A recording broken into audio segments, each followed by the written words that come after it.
கடக ராசி நேயர்களே, உங்கள் ராசிக்கு 7ஆம் வீட்டில் சுக்கிரன் புதன், 9ஆம் வீட்டில் சனி சஞ்சரிப்பது சிறப்பான அமைப்பாகும்.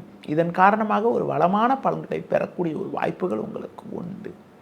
உங்கள் செயல்களுக்கு நல்ல ஒரு ஆதரவு கிடைக்கும். எடுக்கும் முயற்சியில் நல்ல ஒரு வளர்ச்சி உண்டு. நண்பர்கள் மூலமாக ஒரு சில வளமான பலன்களை பெறக்கூடிய ஒரு வாய்ப்புகள் உங்களுக்கு இருக்கிறது. தொழிலில் நல்ல முன்னேற்றங்கள் இருக்கும்.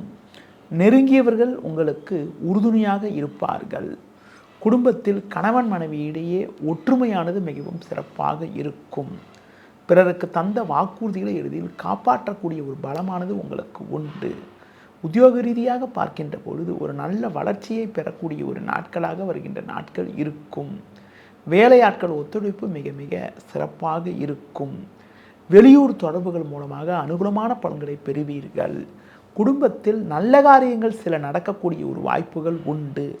பிள்ளைகள் மூலமாக ஒரு சில வளமான பலன்களை பெறக்கூடிய ஒரு வாய்ப்புகள் வருகின்ற நாட்களில் உங்களுக்கு இருக்கிறது. இந்த வாரத்தில் மேலும் ஒரு வளமான பலன்களை நீங்கள் பெறுவதற்கு அம்மன் வழிபாடு மேற்கொள்வது, தட்சிணாமூர்த்தி வழிபாடு மேற்கொள்வது மிகவும் சிறப்பு. இந்த வாரத்தில் எந்த நாட்கள் சிறப்பான நாளாக இருக்கும் என பார்த்தால், குறிப்பாக 18 ஞாயிறு, 19 திங்கள், 20 செவ்வாய் ஆகிய நாட்கள் சிறப்பான நாளாக இருக்கும். இந்த வாரத்தில் குறிப்பாக 21 புதன், 22 வியாழன், 23 வெள்ளிக்கிழமை காலை 8 மணி 30 நிமிடம் வரை உங்களுக்கு சந்திராஷ்டமம் இருப்பதால் அந்த நேரங்களில் நீங்கள் சற்று கவனத்தோடு நிதானத்தோடு இருக்க வேண்டும்.